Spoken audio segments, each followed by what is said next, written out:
Hi friends, আমি শ্রাবণী। আমার এই মিনি ভ্লগে সবাইকে অনেক স্বাগত জানাই। তো সামনেই জন্মাষ্টমী বলে আমি কিন্তু গোপালের গাটা ক্লিন করার জন্য বসে গেছি। তো আমি কিভাবে ক্লিন করেছি সেটা অবশ্যই আপনাদের আমি দেখাবো। আর এটা কিন্তু আমি আগেই দেখিয়ে দিচ্ছি যে গোপাল কতটা কালো হয়ে যায় বা চান করাতে করাতে তাদের কিন্তু গায়ের রঙগুলো উঠে যায়, কেমন লাগে দেখতে। তো আমি কিন্তু এখানে লেবু আর বেকিং সোডা নিয়ে নিয়েছি পরিষ্কার করার জন্য গোপালগুলোকে।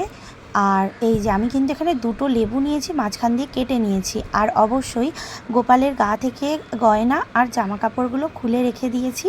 আর নিচে কিন্তু একটা ছোট্ট কাপড় পেতে নিয়েছি যাতে কোনো প্রবলেম না হয়। আমি যেন গোপালগুলোকে একটা একটা করে এই হচ্ছে এটা কিন্তু খাবার সোডা, ঠিক আছে, খাবার সোডা আর হচ্ছে লেবু, এটাকে প্রথমে আগে মিক্স করে নিয়েছি। নিয়ে আমি এই লেবুটা সমেত গালে, কপালে আর পুরো বডিতে খুব ভালোভাবে কিন্তু এটাকে আমি লাগিয়ে নেব। লাগিয়ে কিন্তু 2-4 মিনিট এটা ছেড়ে দেব যাতে এটা খুব ভালোভাবে কাজ করে।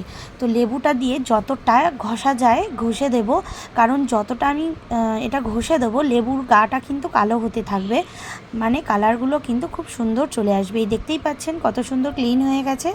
তো আমি আবার অন্য ভিডিও নিয়ে আসবো। আমার এই ভিডিওটা কেমন লাগলো অবশ্যই জানাবেন। আপনাদের হেল্প হলো কি না সেটাও কিন্তু আমাকে জানাবেন। তো তারপরে কিন্তু আমি আবার দেখাবো আমি কিভাবে গোপালকে সাজিয়েছি। তো আমি আবার নেক্সট ভিডিও নিয়ে চলে আসবো। সবাই ভালো থাকবেন। টাটা।